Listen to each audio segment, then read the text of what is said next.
बच्चों, आज हम कक्षा 9 की विषय गणित पाठ 1 संख्या पद्धति भाग 1 का अध्ययन करेंगे। इसमें हमने जो है 7 भाग बनाए हैं। प्रत्येक भाग में अलग अलग वीडियो होगी। तो शुरू करने से पहले यदि आपने चैनल को सब्सक्राइब नहीं किया है तो कृपया चैनल को सब्सक्राइब करें ताकि आने वाली वीडियो का नोटिफिकेशन आपको मिलता रहे। आओ शुरू करते हैं संख्या पद्धति। तो कक्षा में भी हमने इसका अध्ययन कराया था शुरू के दिनों।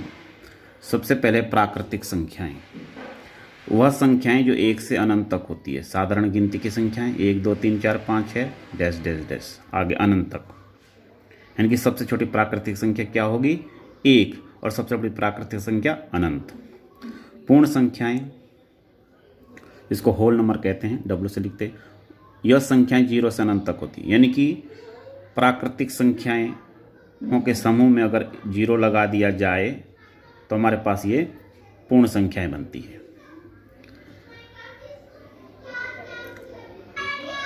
इसके बाद पूर्णांक, सभी पूर्ण संख्याएं तथा ऋणात्मक संख्याएं 0 के साथ मिलकर पूर्णांक कहलाती है। अब पूर्णांक 2 प्रकार के होते हैं, धनात्मक पूर्णांक, ऋणात्मक पूर्णांक।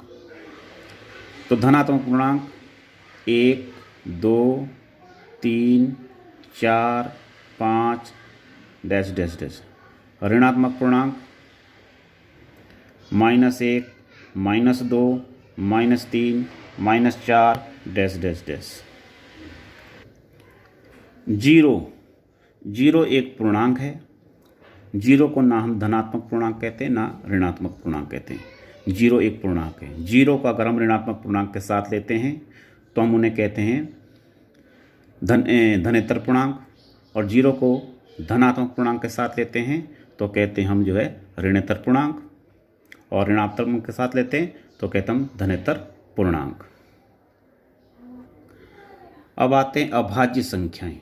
अभाज्य संख्याएं 1 से बड़ी वे प्राकृतिक संख्याएं जो 1 या स्वयं के अलावा किसी और से विभाजित ना हो। यानी कि कहने का सीधा अर्थ है वे संख्याएं जो किसी के पहाड़े में ना आती होगी, स्वयं के अलावा, वो अभाज्य संख्या होती है। जैसे सबसे छोटी अभाज्य संख्या 2 3 3 5 7 11 13 17 19, ये 20 तक के लिखी मैंने, आगे तक वो संख्या। ये संख्या किसी के पहाड़े में नहीं आती है स्वयं के अलावा, तो इनको हम अभाज्य संख्याएं कहते हैं। अब अभाज्य संख्याएं 1 से बड़ी वे प्राकृतिक संख्या जो 1 या स्वयं के अलावा किसी और से विभाजित हो जाएं। कहने का तात्पर्य है कि 1 को छोड़कर, 1 जो है हमारे पास भाज्य संख्या भी नहीं है और ना ही अभाज्य संख्या 1। तो 1 से बड़ी यानी कि 2 3 ये तो अभाज्य हो गई। 4 6 9 4 6 9, इस तरह 15 14 ये 12, ये जो है क्या कहलाएगी? भाज्य संख्याएं कहलाएगी। अब आता है नेक्स्ट परिमेय संख्या। इन संख्याओं को P/Q के रूप में लिखा जाता है। P और Q पूर्णांक होने चाहिए और Q बराबर नहीं होना चाहिए 0 के। Q बराबर 0 नहीं होना चाहिए, तो हम उनको जो है परिमेय संख्या कहें। इसके बाद आती है अपरिमेय संख्या। वे संख्या जिन्हें P/Q के रूप में नहीं लिखा जा सकता। यहाँ पर जो है जैसे पाई, √2, √3, √7 एटसेट्रा, ये हमारे पास अपरिमेय संख्याएं कहलाती है। वास्तविक संख्याएं सभी संख्याओं का संग्रह, यानी ग्रुप सभी संख्याओं का। वास्तविक संख्या के अंदर हम साधारण बोल सकते हैं, इसको हम आगे कक्षा 10 में भी पढ़ेंगे डिटेल से, कि परिमेय और अपरिमेय संख्याओं को मिलाकर क्या बनती वास्तविक संख्याएं।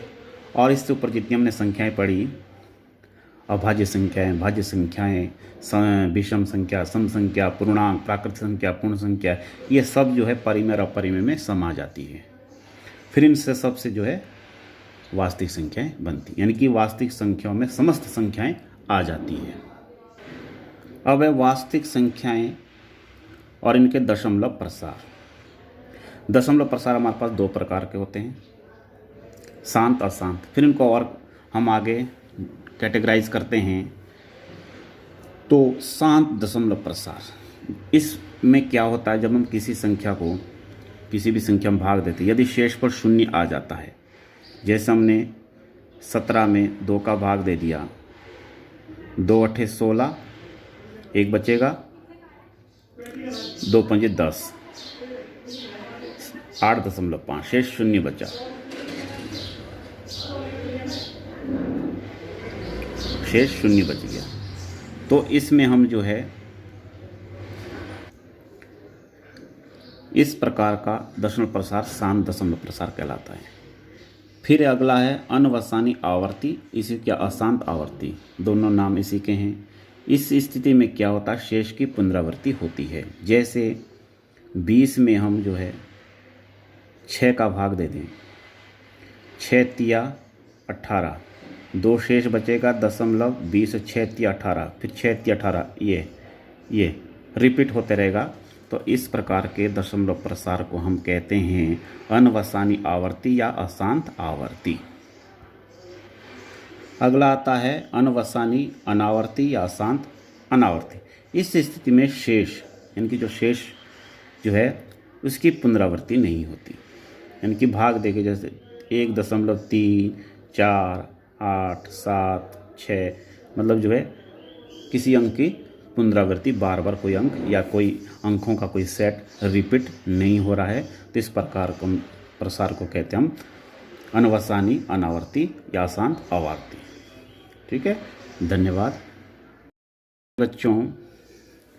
हम गणित का पार्ट 1 पढ़ रहे थे, उसमें अब हम एक्सरसाइज 1.1 में आते हैं और इसमें क्वेश्चन 1 है, क्या शून्य एक परिमेय संख्या है? क्या इसे आप p/q के रूप में लिख सकते हैं जहाँ p और q पूर्णांक है, q बराबर नहीं है 0।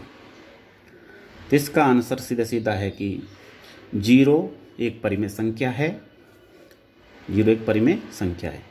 p 0 हो सकता है, यहाँ लिखा q 0 नहीं होना चाहिए, p 0 हो सकता है, p 0 हो सकता है और q जो है 0 नहीं हो सकता। q कम लिख दिया, 1 2 3 कुछ बता, 0/1 यानी कि 1 आएगा। 0 के बटे 0/5 करोगे तो भी 0 आएगा। 0 के बटे 3 करोगे,